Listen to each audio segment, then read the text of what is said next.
পরিস্থিতি ভালো রয়েছে। আমরা আশা রাখি যে দুপুরের পরে আরও ভোটার টার্ন আউট আবার বাড়বে।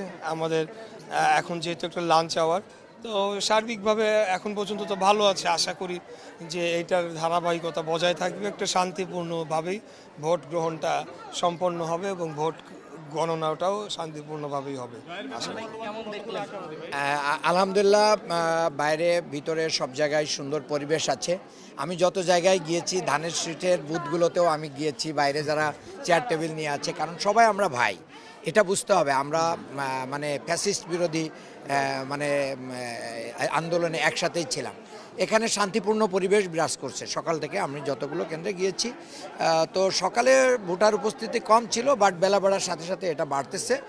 আমরা আশা করি সহনশীলতার মধ্য দিয়ে আমরা ঢাকা ৬ একটা নতুন দিগন্তের সূচনা করব। ক্লিক লাইটের সঠিক লোমেন দেয় উজ্জ্বল আলো, আর ফ্লিকার ফ্রি হওয়ায় চোখের জন্য ভালো। ক্লিক এলইডি, সবচেয়ে বেশি উজ্জ্বল আলো। আমি আমি আমি আমি আমি আমি যেই জিতুক আমি তাকে সহযোগিতা করব, যে হারবে তাকে নিয়ে কাজ করব। এটা তো অবশ্যই একজন, এটা হার জিত তো থাকবে। জিতবে একজন, ক্যান্ডিডেট আমরা 7 জন। তো এখানে আমাদের একটা খেলোয়াড় সুলভ মনোভাব নিয়ে আমাদেরকে কাজ করতে হবে।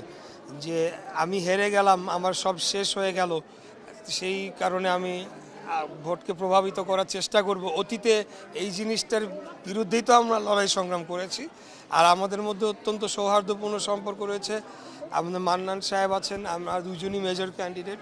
তো আমরা তো একসাথে এর আগেও বহুবার একসাথে আমরা বিভিন্ন জায়গায় দেখা হয়েছে, কুশল বিনিময় করেছি, বসেছি, এলাকার ভবিষ্যৎ নিয়ে কথা বলেছি। অ্যাকচুয়ালি আমরা একটা উদাহরণ সৃষ্টি করতে চেয়েছিলাম শুরু থেকে, যে অন্য আসনের যাই হোক না কেন, আমরা এখানে একটা শান্তিপূর্ণ প্রতিদ্বন্দ্বিতামূলক ইনক্লুসিভ গণতান্ত্রিক পলিটিক্স প্রতিষ্ঠা করতে চাই ঢাকা ৬। এটা আমাদের মধ্যে একটা কথা হয়েছিল। তো আলহামদুলিল্লাহ সেই অনুযায়ী আমাদের কার্যক্রমটা আমরা করতে পেরেছি। এজেন্টকে কোনো ডিস্টার্ব করছে কিনা কেউ? একদমই না, এই ধরনের কোনো ঘটনা এজেন্ট সংক্রান্ত এবং বাইরে কোথাও কোনো ঝামেলা হয় না। কেন্দ্র ঝুঁকিপূর্ণ মনে করছেন কিনা? কোনো কেন্দ্র ঝুঁকিপূর্ণ মনে করছি না। আসলে আমি মনে করি যে বিগত দিনে আওয়ামী লীগ যে সরকারের আমলে তারা যেভাবে ভোট রিগিং করতো, সেই কারণেই সেই সমস্যাগুলোর উদ্রেক হতো বা মানে উৎপত্তি হতো, যে এজেন্টদেরকে বের করে দেওয়া, কেন্দ্র দখল করে নেওয়া, ব্যালট বাক্স ছিনতাই করা, সিল মারা। এখন তো আর সেটা নাই। এখন তো আমরা চাচ্ছি যে জনগণ তাদের নির্বাচিত প্রতিনিধিদেরকে ভোট দিয়ে আনুক। হ্যাঁ, আমাদের মধ্যে কম্পিটিশন চলমান রয়েছে, একে অপরের থেকে কিভাবে আরও ভালো কিছু দিতে চাই জাতিকে, জনগণকে, সেটা নিয়ে আমরা কথা বলছি। কিন্তু কোনোভাবেই আমরা আইনের লঙ্ঘন আমরা করছি না। আচ্ছা ভাই, আপনি এই পর্যন্ত কতগুলা কেন্দ্র পরিদর্শন করেছেন?